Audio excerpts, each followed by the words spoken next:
आज ऐसा राष्ट्रीय पर्व है कि जैसे आप होली दिवाली तो मनाते ही हैं और होली दिवाली से भी बढ़ के भी ये राष्ट्रीय पर्व है आपका। यदि ये राष्ट्रीय पर्व नहीं होता तो आप सोच लो कि जिस तरीका से पूरे हिंदुस्तान के अंदर बड़े से उल्लास के साथ में बाबा साहब भीमराव अंबेडकर का जन्मदिन मनाया जा रहा है, मैं अपनी तरफ से आपको जन्मदिन की बाबा साहब के जन्मदिन की बहुत बधाई शुभकामना देना चाहता हूँ। साथियों, आज से 75, 70, 80 साल पहले हम लोग गुलाम थे। भारत देश गुलाम था। गुलामी के बाद जकड़े हुए तंत्रों से, जातिवाद से, छुआछूत से, भेदभाव से, अशिक्षा से, पानी नहीं था और कई साधन नहीं थे, संसाधन नहीं थे, रहने को जगह नहीं थी। उस 80-100 साल पहले यदि हम सब लोग जाएं तो आप समझ सकते हैं कि इस गुलामी तंत्र से हम लोग जी रहे थे।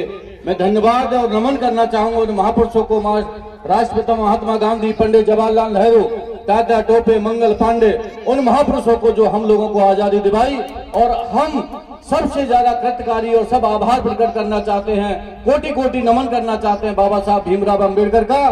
तो उन्होंने हमें संविधान के तहत गरीब, दलित, शोषित पिछड़ों को आरक्षण की व्यवस्था दी। नहीं तो आज गरीब का बेटा आपके सामने घनश्याम मेहर, आप समझ सकते हैं, जिनका कोई बैकग्राउंड राजनीति से नहीं, कोई दूर दूर तक कोई परिवार में नहीं, कोई ऐसा धनवान व्यक्ति नहीं, और उसके बाद भी लगातार 2 बार आपके बीच में विधायक बन गया। ये बाबा साहब भीमराव अंबेडकर की देन है। मैं भजनलाल जाटव, एक किसान का बेटा, दलित का बेटा, गरीब घर से निकलकर राजनीति में प्रवेश किया। मेरा दूर दूर तक कोई राजनीति वास्ता नहीं। उसके बाद आपकी वोट की ताकत पर बाबा साहब भीमराव अंबेडकर के बनाए हुए संविधान के अनुसार मैं आपके बीच में विधायक बन गया, मंत्री बन गया, सांसद बन गया। ये सब बाबा साहब की देन है।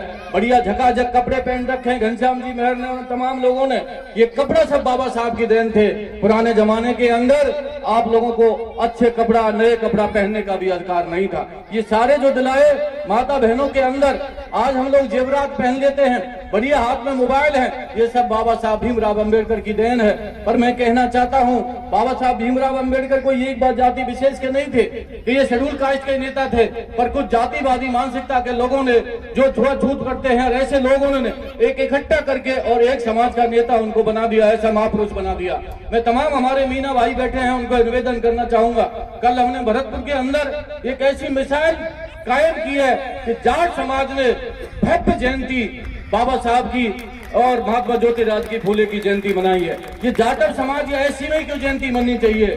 हम चाहते हैं कि हमारे जो एसटी के भाई हैं, जो ओबीसी के भाई हैं, और चाहे वो कोई भी जाति धर्म का हो, वो बाबा साहब की जयंती मनाए। हम उनका समर्थन करते हैं। और उसके उपरांत जो भी मीना समाज के नेता हो, अन्य समाज के नेता हो, महापुरुष हो, उनकी जयंती जाटव समाज मनाए, तब जाके हम सब लोगों का भाईचारा कायम रह पाएगा।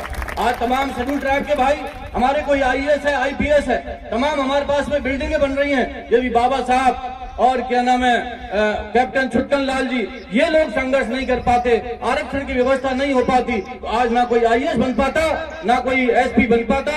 ये सारी देन जो है बाबा साहब भीमराव अंबेडकर की है। और मैं आपसे फिर कह रहा हूँ, हम लोग सचेत नहीं रह पाए, एक दूसरे की तरफ देखते रहे, वो देख रहा है उसकी तरफ, वो देख रहा है उसकी तरफ। उसमें तो हरियाणा में तो वर्गीकरण कर दिया है और यहाँ वर्गीकरण कर दिया ना, तो हम किसी देन के नहीं रहेंगे, हमारा आरक्षण छिन जाएगा।